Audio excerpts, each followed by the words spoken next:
অর্থ হযরত আবু হুরায়রা রাদিয়াল্লাহু তাআলা আনহু বলেন, রাসূল সাল্লাল্লাহু আলাইহি সাল্লামকে আমি এই কথা বলিতে শুনিয়াছি। আল্লাহ তাআলা বলিয়াছেন, সূরা ফাতিহাকে আমি আমার এবং আমার বান্দার মধ্যে আধা আধি ভাগ করিয়া দিয়াছি।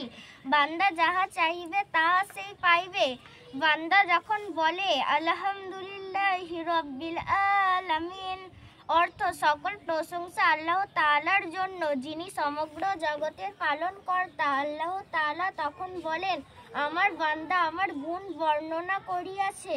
বান্দা যখন বলেন আর রহমানুর রহিম, বান্দা যখন বলে মালিক ইয়াউমিদ্দিন, অর্থ তিনি বড় মেহেরবান ও অত্যন্ত দয়ালু, তখন আল্লাহ পাক বলেন, বান্দা আমার প্রশংসা করিয়াছে, অর্থাৎ যিনি শান্তি ও পুরস্কার দিবসের মালিক।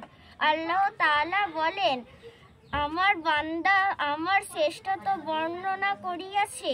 বান্দা যখন বলে ইয়াকা নাবুদু ওয়া ইয়াকা নাস্তাইন, অর্থ আমরা তোমারই বন্দেগী করি এবং তোমার কাছেই সাহায্য চাই। আল্লাহ তাআলা তখন বলেন, অর্থাৎ এইটি আমার এবং আমার বান্দার মধ্যে। বান্দা চাইবে আমি দান করিব, আমার জন্য বান্দা ইবাদত করিবে এবং নিজের প্রয়োজন পূরণের আবেদন করিবে।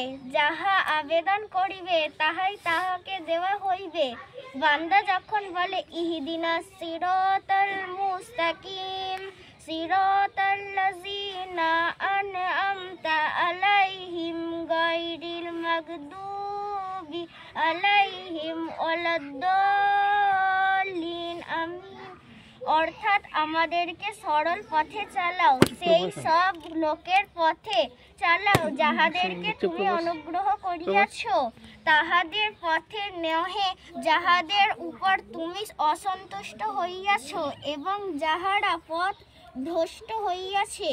আল্লাহ তাআলা তখন বলেন, এই অংশ শুধু বান্দার জন্য, সে যাহা চাহিয়াছে তাহা তাহাকে প্রদান করা হইয়াছে। মুসলিম শরীফ।